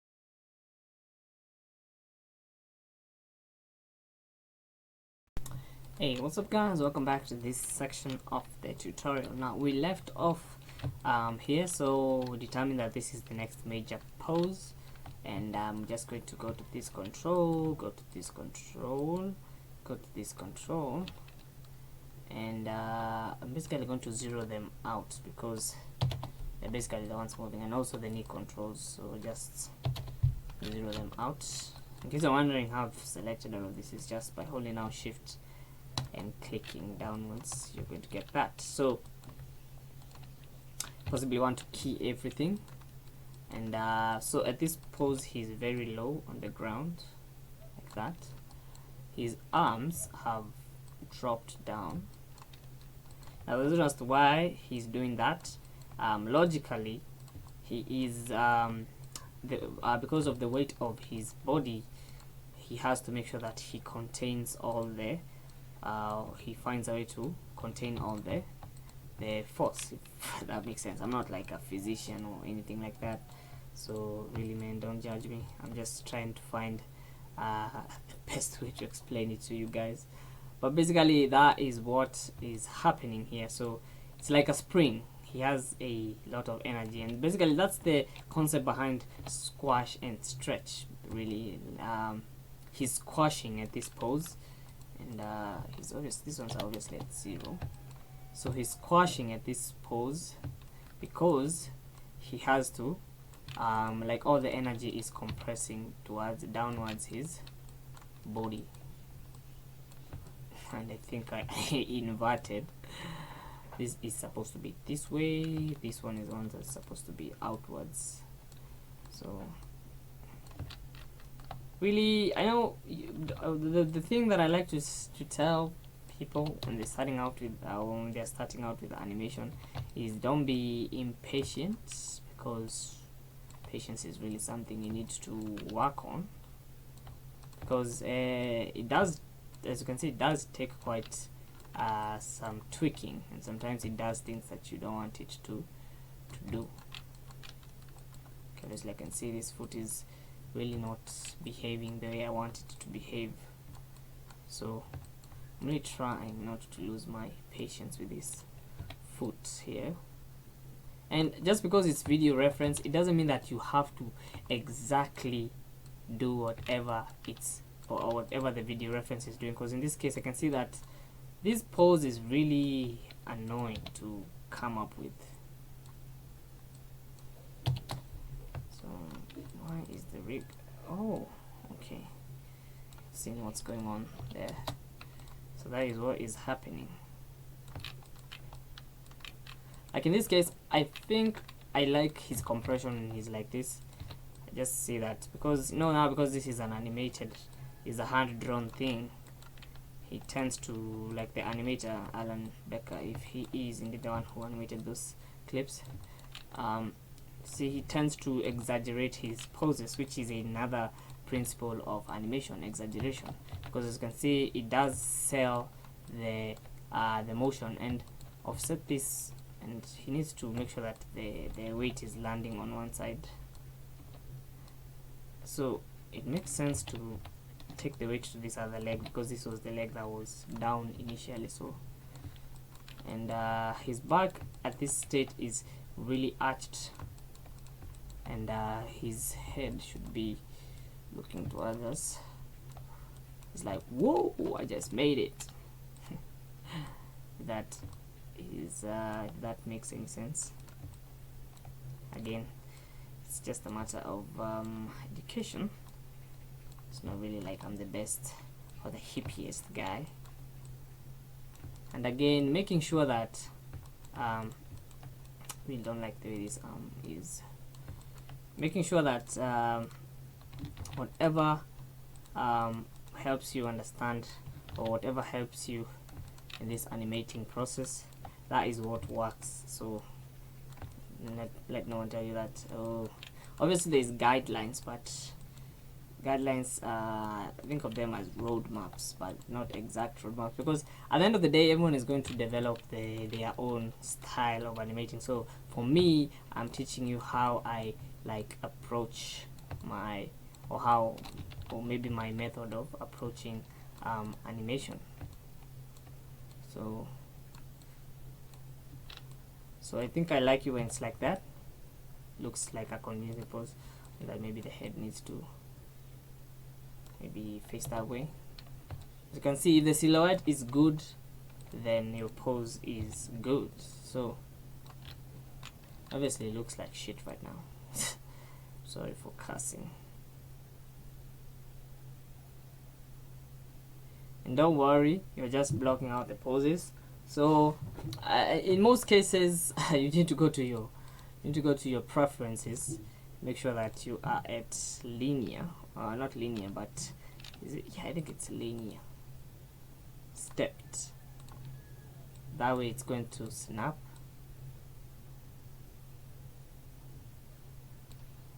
Wait, is it linear really?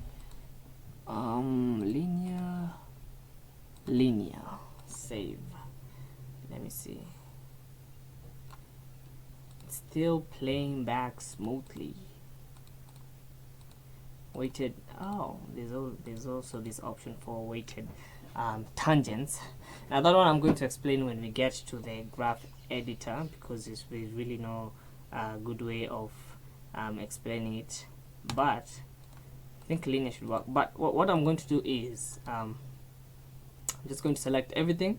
I'm going to go to Window, Animation Editors, Graph Editor, and as you can see, when they say weighted tangents, these are the points that are usually weighted. So in most cases, this is what's weighted. I don't know if that's the best way. Like, I don't have a concrete way of defining it, but it has something to do with these controls that you see over here. But for me, what I want is I want to select everything and put it at that way so that it can snap instead of that it can snap instead of playing back smoothly.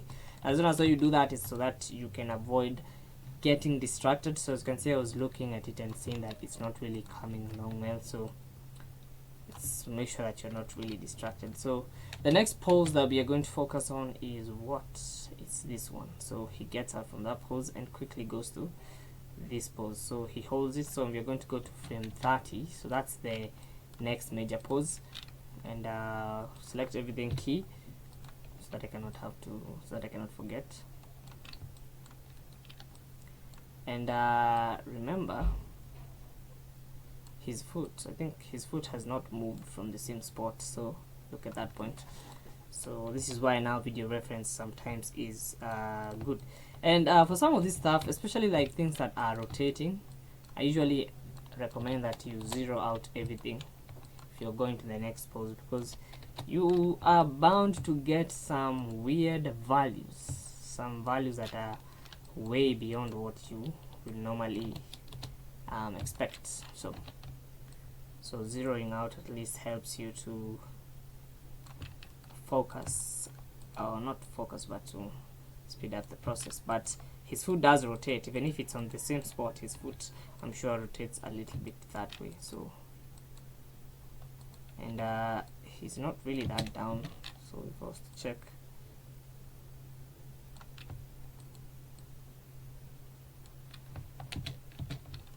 his this foot is kind of far away.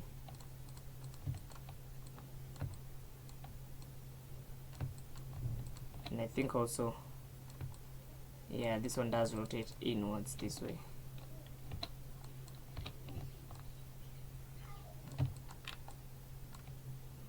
It's not really working. Don't really like how it's coming along. So let's try this other control, because yeah, I think this is, yep, definitely. Let's leave it that way. That is working fine. Yeah, that is good. That is good. That is really good. So study the rig. Sometimes you get overwhelmed and start doing things that are not really what you're supposed to be doing, and forgetting that there is easier and better controls for you. So just be sure it's a learning process. It's not really something that I can say there is the definite that you animate this way and that is the correct way. Like, it's just something that you discover as you go. And remember, his body has twisted this way. So, and again, like I said, video reference is just there as a guide. It's not like the concrete thing that you should supposed to do exactly what the video is doing. Mostly for me, I find that video reference helps me in the timing, because I usually have issues with the timing. So that is why I find video references helpful for me. So it's really arching forward. Oh, there's a weird thing going on here. And I don't know what he's looking at there, but he seems to be, from the video reference, he's looking at something that is pointed towards that direction, like that. So this arm is clearly very stretched out. And it's slightly lower. Remember, an arc Okay, the thing that distinguishes from robots is robots have very linear, oops, not the scale, man. Robots have a very linear movement, but for all the organic stuff in nature, mostly we have movements that follow a specific kind of an arc. It's just how we are designed. So let's see.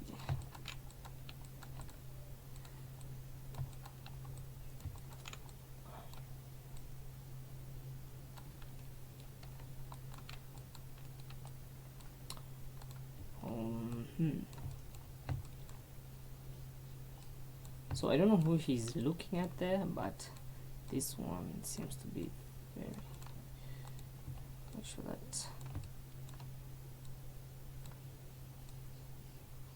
yeah, bring it that way.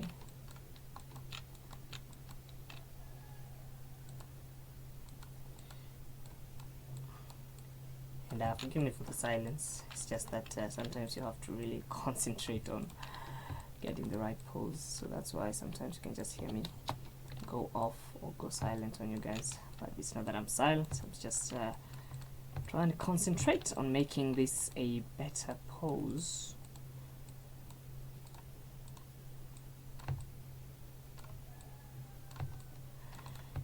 And let's go that way. So I think this can,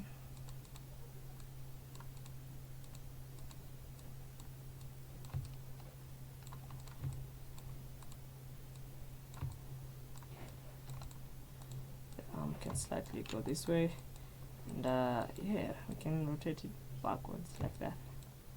And then maybe, remember you also have the clavicles, so don't really stress that much. So in this case, I need to make sure that my clavicle, no. I need to make sure that my clavicle is up there.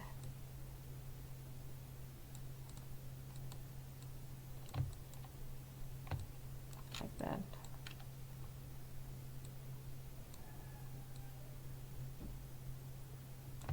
Like that. And I think that is a, yeah, that is quite an interesting pose, if I am not wrong. Obviously needs some more tweaking, but I mean, animation is just tweaking forever and ever. Like, you can keep on tweaking it.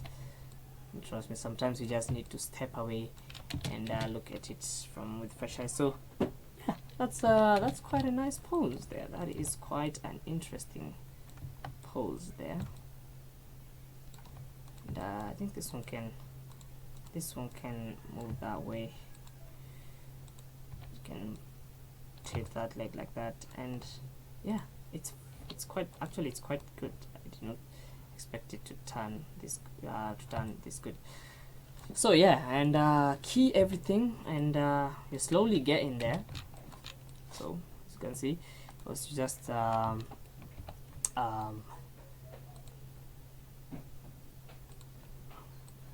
disable the knobs, curves. As you can see, it's almost getting there, and you can see animation is really not that tough of a process. So this one has been a long lesson, and yeah, so I will see you in the next section of this course.